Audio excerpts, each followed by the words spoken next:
Thank you everyone for joining and welcome to the first and inaugural session of Team Appreciates Stories in STEM, a new diversity, equity, and inclusion initiative for our team. Our objective is to inspire students interested in STEM fields to stay the course by having speakers of diverse backgrounds share their personal journeys. We are honored to have two very qualified speakers for our session today, Mrs. Linda Rawlings and Dr. Mark Goodin. Mrs. Rowlings has been involved in public education as a teacher and administrator for over 40 years. She was an English and Latin teacher at Clear Lake High School from 1979 to 1999, and the principal for the school from 2002 to 2006. She then served as the principal of Westlake High School from 2006 to 2012. During her time at Westlake High School, she was an instrumental piece in bringing iPads to every student and staff member in the school, forming new classes and programs for students, including robotics, health science technology, Chinese, and independent study mentorship. She also led the school through the transition away from ranking all students, opening many more opportunities for students to attend the college and universities of their choice. Under her leadership, a partnership with Bugle Academy, an elite school in South Korea, was formed and an exchange program for students was created. She also served for several years on the National Merit Scholarship Board. Dr. Goodin is the Christian Johnson Endeavor Professor in Education Leadership and the Director of the Endeavor Anti-Racist and Restorative Leadership Initiative in the Department of Organization and Leadership at Teachers College, Columbia University. Dr. Goodin's research focuses broadly on culturally responsive school leadership, with specific interests in the principalship, anti-racist leadership, and urban educational leadership and legal issues in education. He is the past president of the University Council for Education Administrative, and over years of 100 higher education institutions committed to advancing the preparation and practice of educational leaders for the benefit of schools and children. Dr. Goodin is also the co-author for the upcoming book, 5 Practices for Equity-Focused School Leadership. We're really fortunate to have both of these speakers here to talk to us today. Let me get the ball rolling by starting with a few prepared questions. After that, I will open the floor to questions from our team, and I request that you hold your question till the end of the session. Dr. Goodin, thanks for taking the time to talk to us today. My first question is to you. Can you explain the importance of the district-wide diversity, equity, and inclusion effort that started this school year? Absolutely, and thank you, Tarika, for the nice introduction. Hello, everybody. So glad to be here with you tonight, and thank you all for taking time to come out this evening and listen to the talk. I would say, you know, in simplistic terms, the importance of DEI work is really about inclusiveness. I mean, giving access to it's just a broad range of folks, people who otherwise would not have access, and we're going to definitely get more into that discussion tonight. But I always say simply, it's about belongingness. Folks who sometimes feel as if they don't feel or they're not welcome in a space, and I don't think that's something that individuals do intentionally. We all, as human beings, tend to group together around things that are important to us, or things that are of interest, and so. In cases like that, even when we are not intending to do it, we can make some people feel, you know, excluded. If you wanted more of a formal definition or a formal way to think about this, I look to the graduate profile, and even when I'm thinking about inclusiveness, I am thinking about students, staff as well, and even in terms of how the community interacts, you know, with the school district, including parents.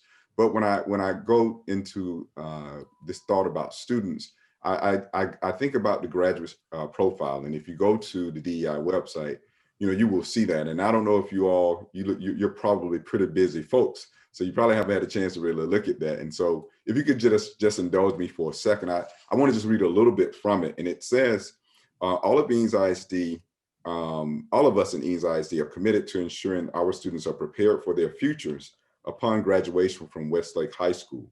Those futures demand they have both a strong academic background and a solid foundation in the softer skills in the graduate profile, and include, and just to name a few of these, values, cultural, and linguistic diversity. Once again, to me, that's about inclusion.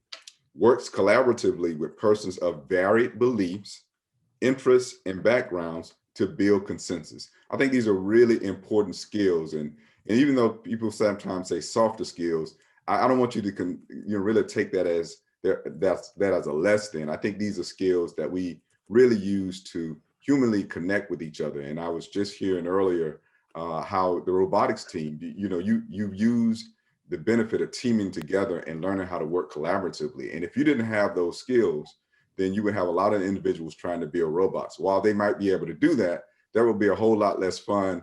And definitely you would not get the advantage of the broad range of different types of intelligence that are represented, on this call today. So I'll keep talking about this and expanding on that. I don't want to talk too long, but I wanted to bring us right to that graduate profile, to some of these skills and that really are about inclusiveness. And then I'll close with one last one that says, respect self and others equally. So those are just rich things to think about when we come together and start thinking about the power and the need for diversity, equity, and inclusion work. Thank you, Dr. Goodin. Ms. Rowlings, my next question is to you. First of all, let me say thank you for all your contributions that you've made to Westlake High School and to our program. Can you talk about the importance of STEM education and why STEM and digital equity is more important now than ever? Oh, I think you're muted, Ms. Rowlings. Sorry. No problem. Thank you so much for having me here this evening and for that kind introduction, as Dr. Goodin said. One thing I want to mention is that graduate profile actually has been around now for over 10 years, believe it or not. Came out about the time that we were developing robotics and talking about some of the classes you have said. So we are thrilled that it's there and it's a foundation, and it's so good with DEI to be able to refer to it. But keep that in mind, that it's been there for a long time, and we need to live up to it and make sure that we're really pushing and doing the things that we said we were going to do. That was a great question in terms of the importance of STEM education, and particularly the digital equity piece. But I'm going to start with the importance of STEM education. Everybody in this room, I know, buys into that, because you are the people who are involved in the program. You have the mentors. You're doing a lot of that work. The challenge for us, of course, is convincing a lot more people about the importance of STEM education. And I know that I'll address some of that in an upcoming question.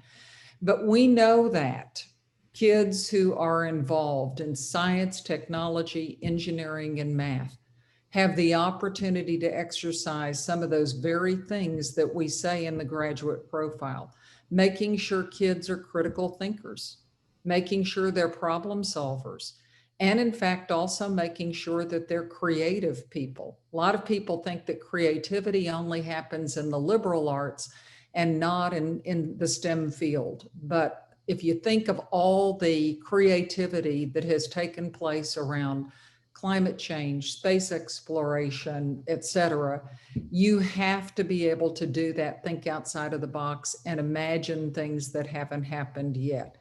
So I think that's critically important. All we have to do is a little bit of research and know that if you're looking to have stability in terms of a job, and you want a fair living wage, STEM jobs offer that for people. And we know that out of the top 10 jobs in 2020, I think 8 of the top 10 are all STEM related. And you really could argue that even the other 2 are STEM related as well. So you absolutely need to be prepared for it. And I thought, Tarika, about our conversation before everybody came in the room, when we were talking about people who enter robotics through different pathways. Even if you go off to school and you don't major in a STEM field per se, maybe you're a business major, but you can't imagine how you're going to use it. The chances are, because the way things are going right now, you will be using it in a STEM field. And so you're going to be involved in that regardless, no matter what it is that you're doing, is my guess. In terms of digital equity, I admire Dr. Goodin so much of and enjoyed working with him so much. And I know he would have enjoyed this question as well. I think it's more important now than ever. We have to make sure that people have the access to the education that they need to be able to pursue this field, that they have the resources that they need, whether that is, and this pandemic has really brought that home for all of us, just in terms of looking at the kids who don't have the internet access at home and can't Zoom in to be able to study.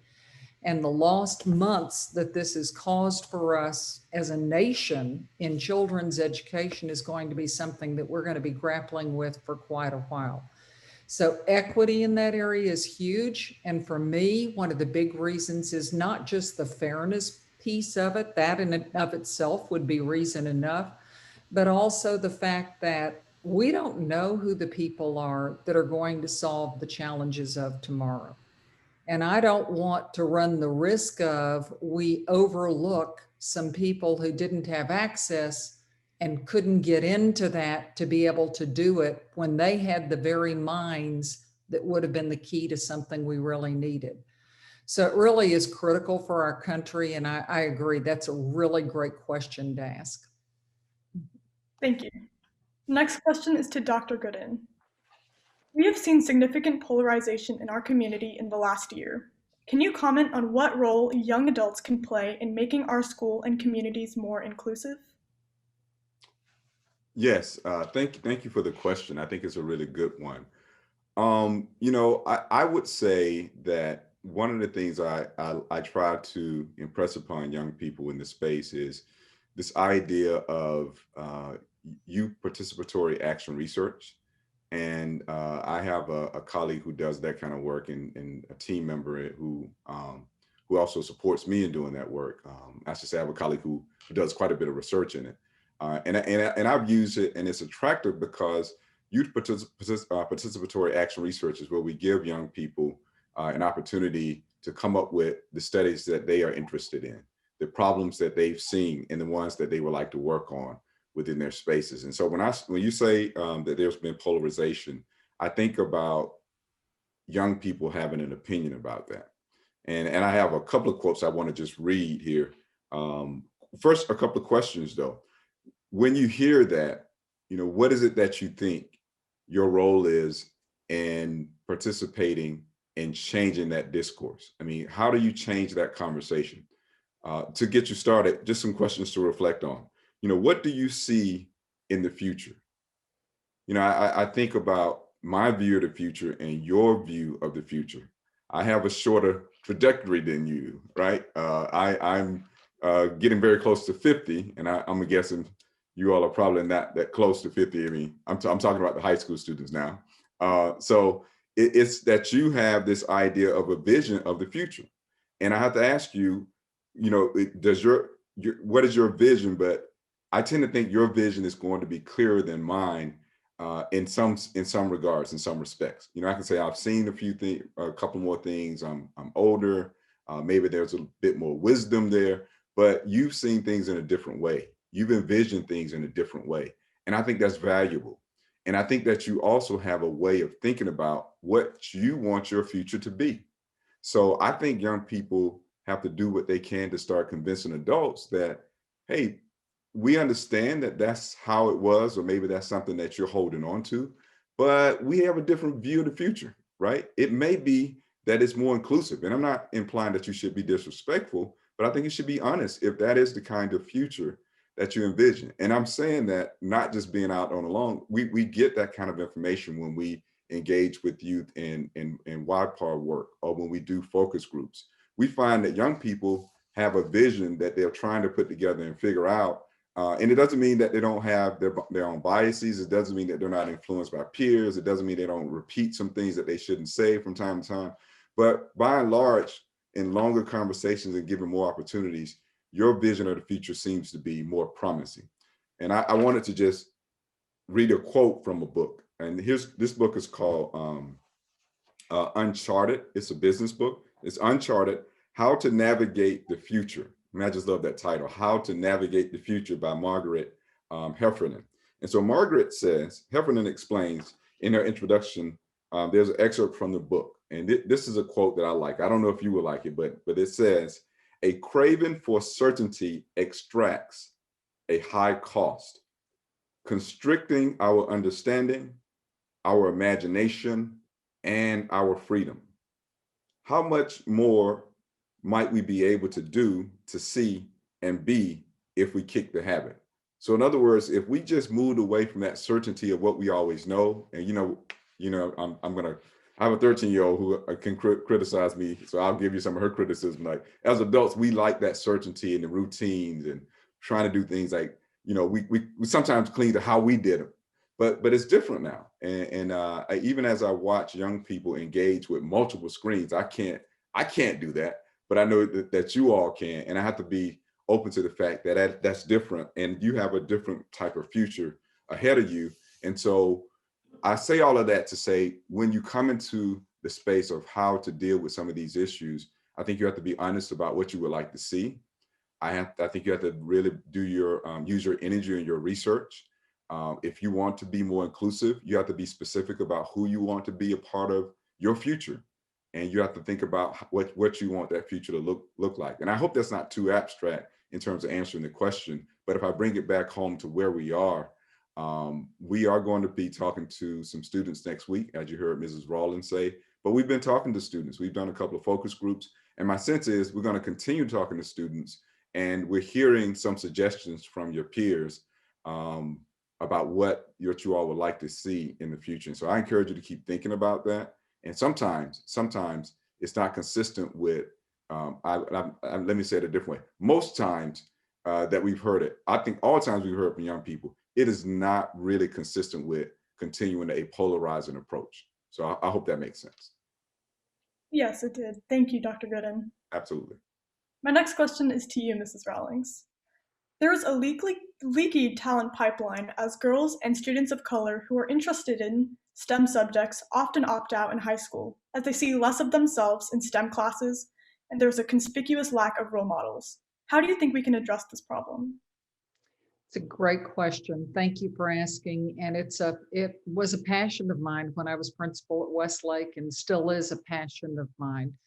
I used to comment that when I would walk through the halls of Westlake High School and just poke into classes and look to see who was in attendance and what was going on, we didn't have the girls in the Masage's AP physics class we should have had. We didn't have the girls in DiMartino's AP chemistry class that we should have. If you walk down the hallway, the girls were sitting in AP French, or they were taking several AP English classes, creative writing, whatever we were offering. So I say that because that to me is a part of what we have to begin to look at really carefully and see who is represented in those classes and where do we see gaps, right? Not just girls, but differences of all kinds. So if we want to have diversity, equity, and inclusion that truly is open and means that education, everybody has access to education, we have to make sure that we know what the numbers are, we're looking at it, we're setting goals, and we're doing what we can to change that, right? Mm-hmm. So that would be one of the things I would say. When I think about specific things, I think about bringing in mentors. When I was there, I brought in Lisa Guerrero, who was a NASA employee at the time at University of Texas, who was her job from NASA was to bring in girls into the STEM program at the University of Texas. She came in, she talked to some of the Westlake students, worked with them, but what was clear to me was they needed more than one person coming in and talking to a group of people. Some needed one-on-one mentors who could help to encourage them and remind them that when they get into a classroom and they feel like they're a little disadvantaged, not to give up and go where they're comfortable, but to stay where they are, persevere, right? The other thing is, I think that in addition to mentoring, we probably need to move independent student mentorship down to the middle school rather than just have it a junior senior course. I think now we let some sophomores in, but by the time you get to high school, you've already charted every course that you're taking when you're in high school. And for a lot of kids, it's hard to get into a class where they can actually go mentor with somebody and have the time in their schedule to do that, right? So moving that down, I said better monitoring of the data, and then accessing and using your graduates. That would be another way. We have a lot of outstanding Westlake graduates who represent the wide diversity that Westlake really does have. If you dig deep, there's a lot of diversity in your student body, but we don't always tap into those graduates. And part of that is that it's difficult to find them and keep up with them after graduation. But I think that would help as well. So I hope that answers your question. Absolutely. Thank you, Mrs. Rawlings. The next question is to Dr. Goodin. There is a widening gap in STEM fields, particularly for minorities who are Hispanic and African American. These fields have some of the most lucrative jobs, and this lack of racial equity is not allowing parts of our society to have the same socioeconomic opportunities. How can we address this issue? Yes, another great question. I'm gonna take Kate. Go ahead. Oh, sorry. So I think it's another great question, and I'll build on what Mrs. Rowlings was just saying. We have some things that we know we can do, and we really want to implement those in the process of thinking about how do we recruit more candidates of color. However, we have to be honest about a history that has really situated people differently around access. So, for example, I was a mathematics major, and that opened quite a few doors for me. But then there were some doors that were not open to me because I didn't quite understand that without the aid and guidance of a teacher, because my parents had not had the opportunity to go through a what was then called a college prep track. And but what I knew about tracks is if you didn't get on a certain track at a certain point in your educational career, you were most likely not going to get to calculus in high school. So back then, for me, you had to have algebra by 8th grade, and then you had to have geometry by 9th, and trig and algebra 2 and calculus, so on and so forth. So, but what happened if you came to high school and you were interested in a STEM field? Well, you're in a space that's already difficult for most people. And I think that has a lot to do sometimes in how we teach it and how we present it. That's a point I'll come to next. But then when you're being told you can do STEM, but by the way, you're already really behind, but work hard, but you're really behind. And do your best, but you're really behind. And so ultimately what we find is that just causes people to drop out. Now, there's also that piece about inclusiveness and belongingness. Sometimes people walk into spaces. I know in my math classes, it was great going to a HBCU, but when I went to the Ohio State University, go Bucks, and sat into my math went into my math ed class, I was in a class where we had 4 students of color, right, out of a cohort of about 22, I think. And so we were not even all there at the same time because one person came a little bit later. And I know what that felt like, and so I know that because I had a friend who was from Taiwan, and she was international, but she felt it doubly so. And she gravitated toward me because we felt like we were always not quite supposed to be there. And this was a mathematics education class. So I can only imagine, when you go into the pure mathematics courses.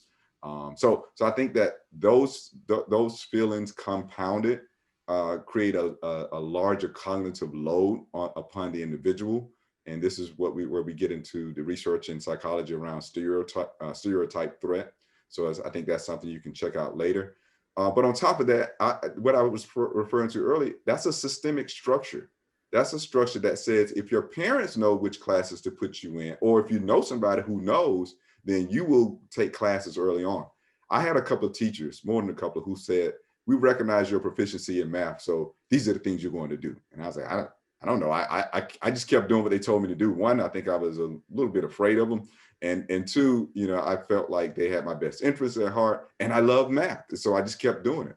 And so I think we have to be clear that if you don't select those paths, or if you don't have the people to tell you, that can make it really, really, much more difficult. But as I said before, going back to my theme, uncharted, right? How to navigate the future.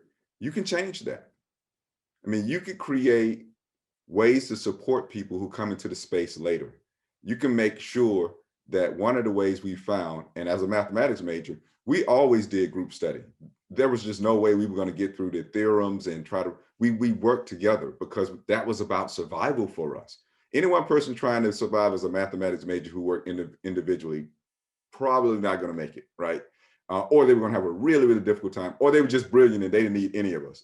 But for the majority of us, we collaborated, we worked together, and we thought together, and that gave us strength to get deep into understanding. And I think that's okay. We have to let people know that. But imagine a student going to the University of Texas to be an engineering major, and that student is of color, but they don't have a connective group, a group that they can connect with to actually support them. And this is not far from a true story, because if I think he's still at UT Austin, Yuri Treisman, who had a connection with the guy who did some of the stereotype threat work, Claude Steele. So he talks about those same types of things, being a person who has really been significant in teaching folks math. So I'll stop there. I could talk all day about that, but it was such a good question, so I apologize. Thank you. That was great, really insightful. My next question is to Mrs. Rawlings. You've helped bring a number of different programs and classes to Westlake. What skills do you think would be most useful for students in today's generation to succeed in the future?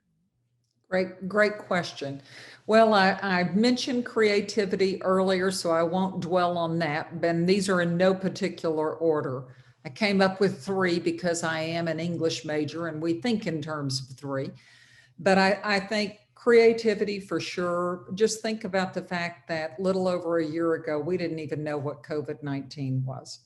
We didn't know what these vaccines were, the things that have been invented and that have taken place, and most recently, the upheaval in the stock market. Who would have thought that young people would come in and disrupt the stock market the way that they did last week, right? I mean, everything has changed.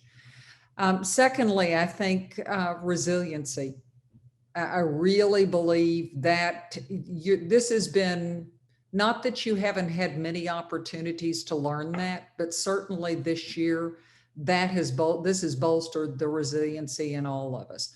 We don't control everything that happens to us, but we certainly can try to gauge the reaction that we have to that, whether that knocks us down to our knees, and sometimes it does, but we always have the ability to get back up. So I think resiliency is going to be key, because certainty is something that I think is evasive a lot of times in life.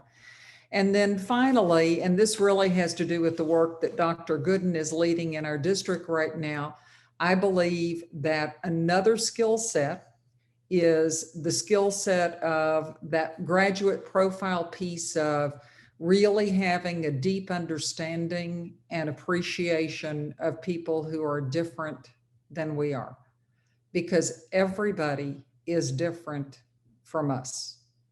If you think about it, right?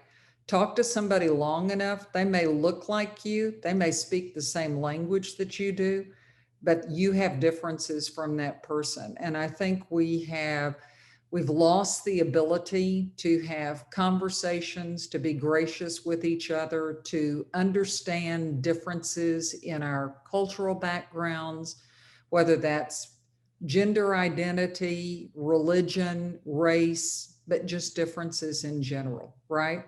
So I think that is going to be really key, because you are going to work with people who are different from you. You're going to live in neighborhoods with them.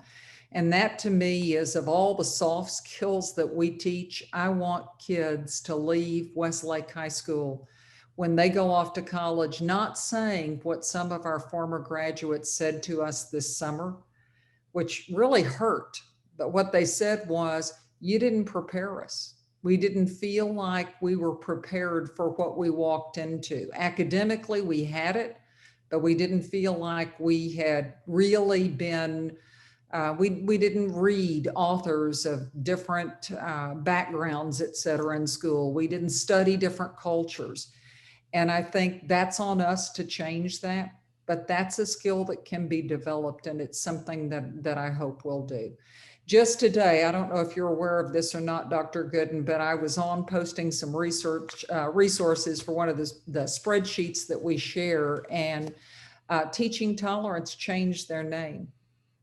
And I think they did it because people were really calling to task the word tolerance over time and saying that's really not what it's about, right? It's acceptance and love, right? So I don't know if that answers your question, but those would be the skills that I would love to see. Absolutely. Thank you, Mrs. Rowlings. This is my last question to Dr. Goodin. It is, can you share any DEI best practices that you have come across in your years of experience that can be adopted both at Westlake High School and within our robotics program? Yes, I think one of the things that we should focus on in this, and in these practices, there are assumptions, belief systems,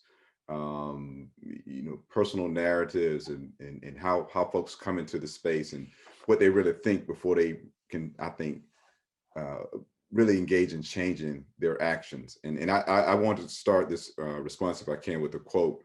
One of my favorite quotes from Albert Einstein says, we cannot solve our problems with the same thinking we used when we created them. And I think that that's really powerful, because we have to step outside of how we've constructed something and once again become really familiar with it.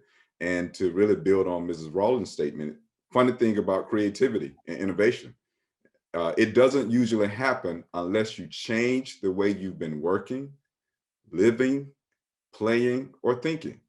And you can really try this.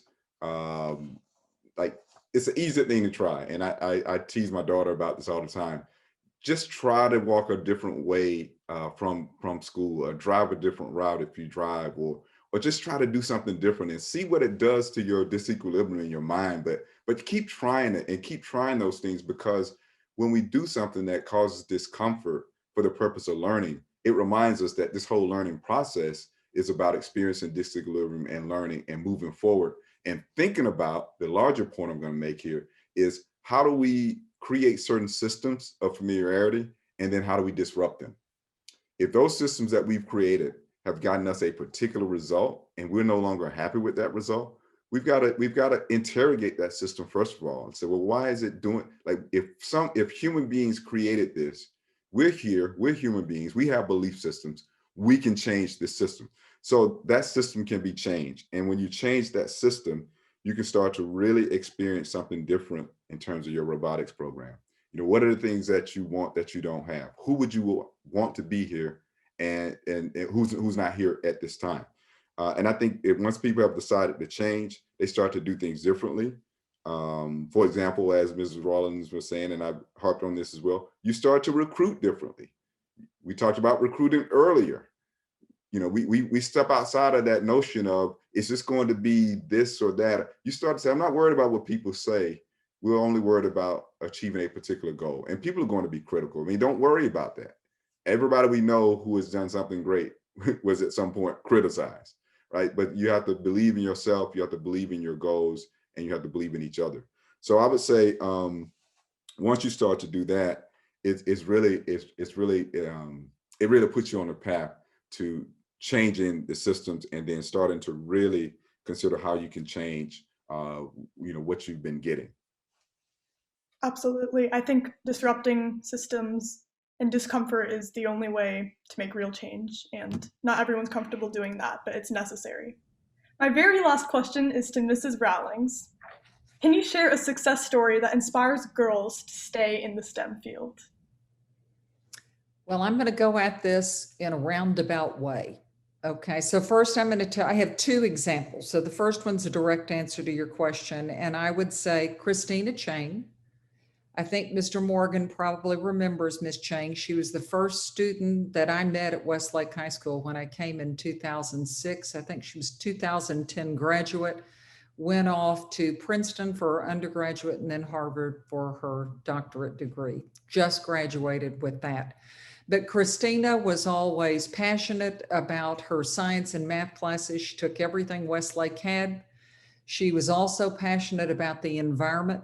She was the one of the people in the environmental club that we had back then who went around putting signs up on all the light fixtures to make sure everybody turned off a light when they left the room.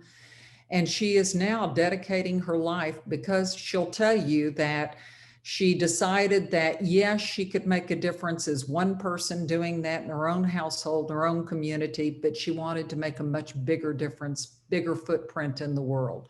So if you do end up doing some interviews of former students, I'm happy to connect you to Christina.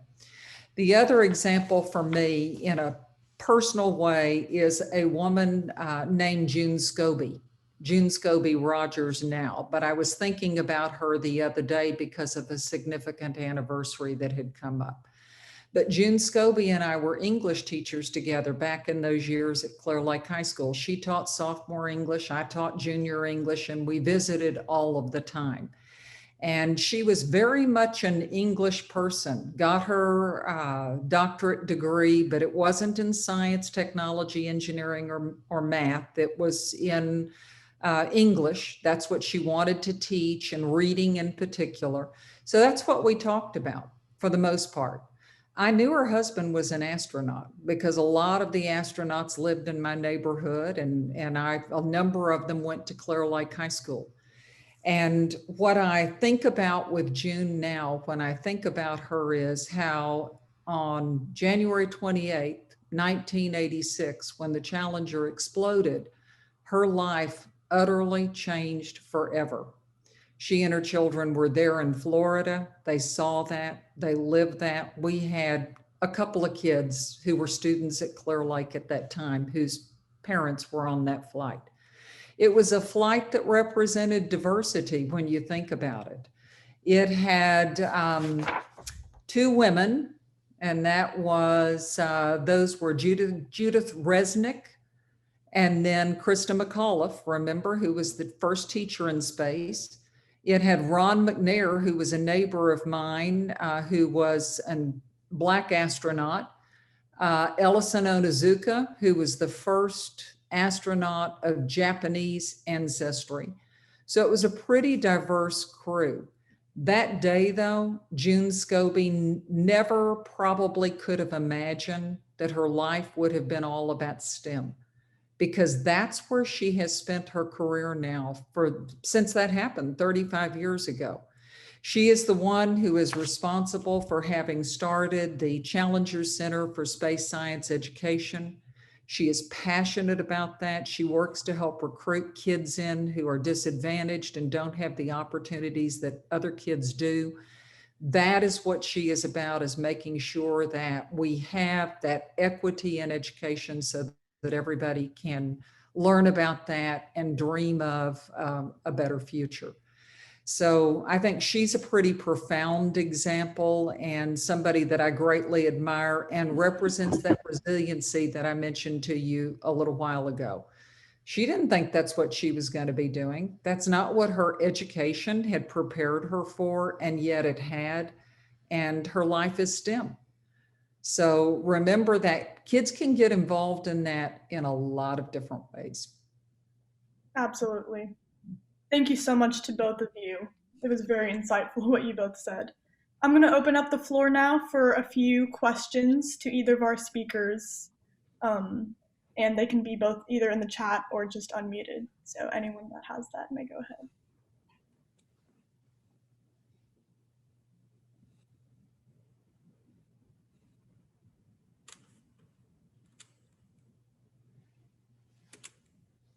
There's a question in the chat that I'll read out. It says, how have both of you seen the current emphasis on diversity affect our school district's efforts that are in the area?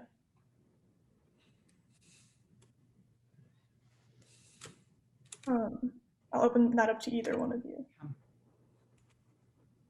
You want to take it, Mark, or would you like for? Sure, I'll start. Sure. I can say we've been excited from what we've heard with the leaders of the secondary schools. That's the high school and the two middle schools, because they really have gotten into the work. They've engaged in the exercises. They've been really thinking deeply about what this means for their schools. And we do have a number of teachers who are also on fire about the work. And I think it's in the spirit of learning and building community. Folks are asking difficult questions of themselves. How can I improve? And I sense that there's a hunger there, and we're doing our best to get to everybody we can, but it's public knowledge that we're starting with the 3 secondary schools as pilot schools. So we're seeing that as an impact. We're hearing things from parents, anecdotally, but we're also collecting data formally from students. As we said, we've done at this point 4 focus groups with students. As we go into different meeting with groups of teachers, we're hearing more really rich questions about how do I bring this into my practice. So I think that those are really important aspects that represent impacts, and there are others, but I just want to give you some that we were starting to see. And, I'll just add to that and say that I think the fact that we're here this evening and that you all have brought this topic in and connected to the work you're doing. I know the Westlake High School kids have seen Kaleidoscope probably. If you haven't, go watch it. It's on YouTube, but your very own theater arts students wrote that and produced it and directed it. And it's really, really good. We've just seen the kids, I think, be really super interested in this. The group that we're meeting with next week, that small group, has been talking to board members and has made some suggestions about how they might become more involved in the work. So I think we're beginning to see some traction. As Dr. Goodin says, this is not microwave change. He has to remind me of that, right? It's not going to happen overnight. When you're shifting culture and climate, it just takes a little bit longer to do, but I'm really hopeful. Absolutely. I will give you guys one more question from the chat, and it kind of goes off what you were just saying, Mrs. Rowlings. Do you see this current movement in advocating for equity being sustained instead of the pattern from the past few years where it kind of phased out? Great question. We're really working on that not happening this time. So Dr. Goodin, because he has led this in schools before and in districts before, has really talked to us about how he is here to build up capacity so that this can be sustained over time. So there's been a considerable amount of effort put into educating the school leaders and the district leaders and the school board so that they are able to truly support the work that is ahead. And I think that's smart, because he knows he can't be here forever. I can't be here forever. You all won't be here. So the only way to do that in an organization is to build some sort of a system in where it is sustained. Anything you'd add to that, Mark? Just one that, I think when you look around and see this work happening across the United States, there's a really clear difference. I would challenge you to look at. See if the Board of Education or the Board of Trustees is on board. And I would tell you that if they are truly on board, and if they're really willing to stand up and take the bumps for this kind of work, that really increases the likelihood of sustainability, because it just inspires people in a totally different kind of way, that the leadership is there to really support them, and they feel as if it's coming from the top, even though they're grassroots efforts. It just really supports the development within the organization, and it just inspires folks to be more creative, including from the board members and the superintendent's cabinet, and on down. And if you can use that, but yeah, that's an important distinction. That's totally right. I'm going to ask one more question, just because it was a great question and it applies directly to the audience here. So, How do you encourage young students to start the difficult conversations with each other, as social interactions might already be stressful? How can we make these uncomfortable conversations more comfortable? Ooh, that is a really good question. It is Um, a good question. yes, yes. So, what I say to people is, these are difficult conversations, not because there's something wrong with us in terms of our differences. It's our country has struggled with this. And you're right, if it's already kind of an awkward time to have conversations, it can be odd. But it's also a time when people can be a little more open and free about saying things to each other. I mean, not in all cases, but I used to teach middle schoolers, and I heard a lot of stuff. And when I taught high school, I heard things that made me blush too. I just figured, okay, that's kind of how they talk sometimes. But it was a chance where we could really talk about what they were saying and also go a little bit deeper in terms of the meanings of the words. And it wasn't that I said I disagree with everything that you're saying, but I felt like I could provide a little bit of history behind what was being said. And so one of the things I can say about these conversations is they're difficult for adults as well. And when I say to you, experience discomfort, that's the same thing I say when I'm training leaders all over the country. And everybody relaxes a little bit. Like, oh, okay, I feel it's okay. And that's because when we're in these multiracial conversations, we just have not had a lot of practice. So I say you start in a place where you want to give people the space to speak their truth. We have different experiences. Yes, we're different in terms of how we experience things culturally, but there are more commonalities, I believe, than differences. I really do believe that. It's just that people want to highlight the differences sometimes for the wrong reasons. But when we all get down to it, we're talking about human things, listening to people, talking to people, being empathetic, trying to sympathize with people. Those are human things that we all have as a part of our DNA and who we are.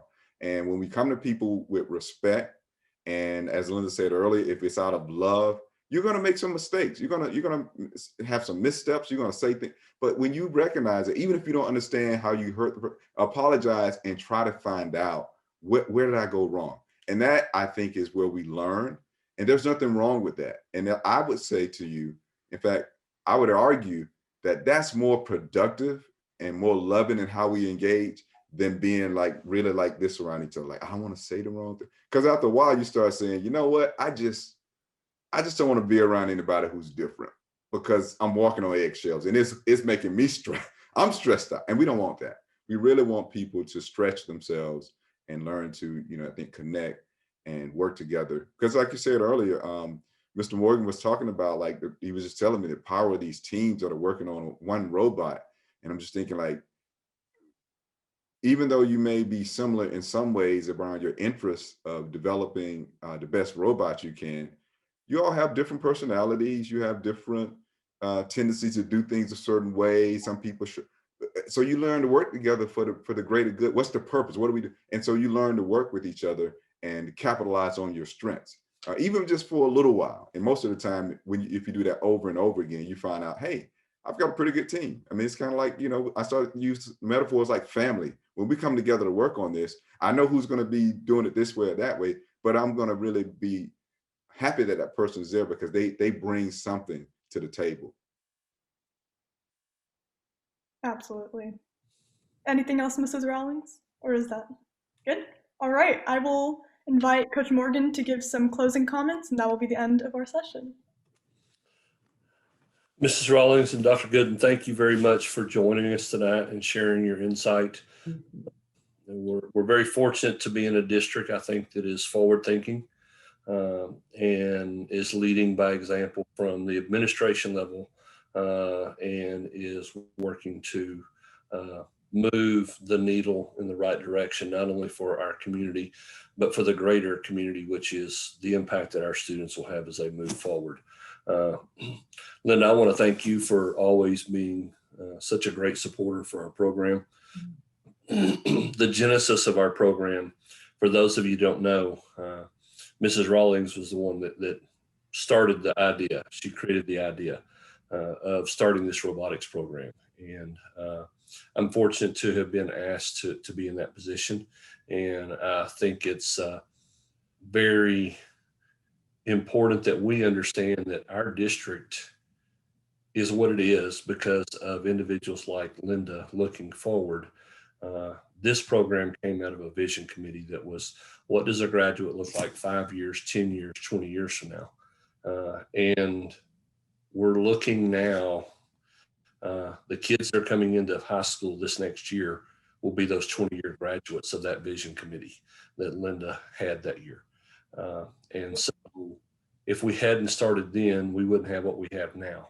And so I think we can look forward and we can hope that what are the kids that started school this year?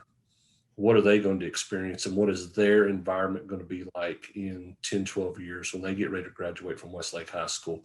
And I think it's going to revolve around issues about diversity, equity, inclusion across socio-economic and racial and gender and so many different aspects. And so students, one of the things that we always talk about is, are we better today than we were this morning? Are we better today than we were yesterday? And I think if we continue to move the needle one small step today, every single day, we'll keep moving that needle, and we'll look back and we won't realize how much we've actually moved or improved in that aspect. And I want to thank the alumni that came tonight. Number one, I think it means an awful lot. So you underclassmen that are here, the fact that you had the alumni here tonight that took time out of their day. One of them came in late and apologized to me because they came from a lab activity at their university, and they apologized for being late to this meeting when they have no responsibility whatsoever to us. But I think they feel like there's a connection and a responsibility to you because you are the ones that they have built foundation for to stand upon. And it's now your responsibility to make that foundation even bigger and stronger for the ones that come in the future behind you. I love having Adriana as one of our mentors. She's an alumni of an FRC team. She shared with me in a chat a while ago, she was the only girl on her team. I can remember when we had Rachel Gardner on our team, and she didn't get a choice in a roommate because she was the only girl. And her motivation and her goal was, before she graduated, to let girls have a choice in who their roommate would be on a robotics trip. Now that sounds kind of a silly goal, but if you look around the room now and you look at all the girls in our team, it's because of Rachel Gardner and Linda Gardner. And so, and I know Sonia and Christina were part of that very first group of kids that were recruited in that and followed up soon afterwards. So I want to challenge you students to challenge each other, to have uncomfortable conversations in the proper way. You don't have to agree with everybody on every single stance, but you do have to, I think it's important for you to agree to have a civil conversation and try to understand where somebody else is and what they're trying to say. And I think there's an awful lot that we can all learn and we can move forward. We all have different roles and different responsibilities on this team. And some of you think your role is really, really small and insignificant, but it's absolutely every single person here. Your role is absolutely critical to our team, and it's important for the success of our program. And ultimately, our program's success is not about trophies. It's not about winning tournaments. It's not about awards. It's about students like Christina Chain, who was I was student council supervisor, and Christina was a freshman officer on my student council her freshman year. And I do remember Christina going through our high school and how she was like, I'm going to change the world. As a freshman, I can remember her telling me that. And she is, absolutely. And I know we could use many examples in our robotics program that graduated from our program. And you have the impact. You have the ability to change the world. And it starts in your heart, and it starts in your mind, and it starts in our program for us to change and move the needle forward in these aspects. So I think it's pretty cool that we have 75, actually it's 79 out of 106 students who showed up tonight. Wow. So voluntary meeting, not a voluntary, we wanted you to be here, but I think it's really, I think you students that have showed up, it shows how important this is to you. and how important your teammates and how important your friends are and your classmates are to you. Yeah, Norman. I knew you were going to close and make it where nobody could say anything else, but I'm going to jump in here because he has been extremely gracious in his comments. But the reason that you were selected, the teacher in the robotics program so many years ago, is because you are such a decent human being, a coach. Yes, you had a knowledge of STEM and all of that was helpful, but I believe the program is what it is today because you inspire young people. And we just thank you for that because you have worked your heart out for them, and we love you and thank you for that. Thank you very much, Linda. I appreciate that. So, all right. One of the things that we always do in our meetings and started years ago, and students, I got a little 2-word question for you, and you can say it as loud as you want there at your house, and you can say it as quiet as you want, but how big? So big. So big. So big. All right, students, thank you all very much. Mentors, thank you very much. Goodin. Thank you very so much much. for being here.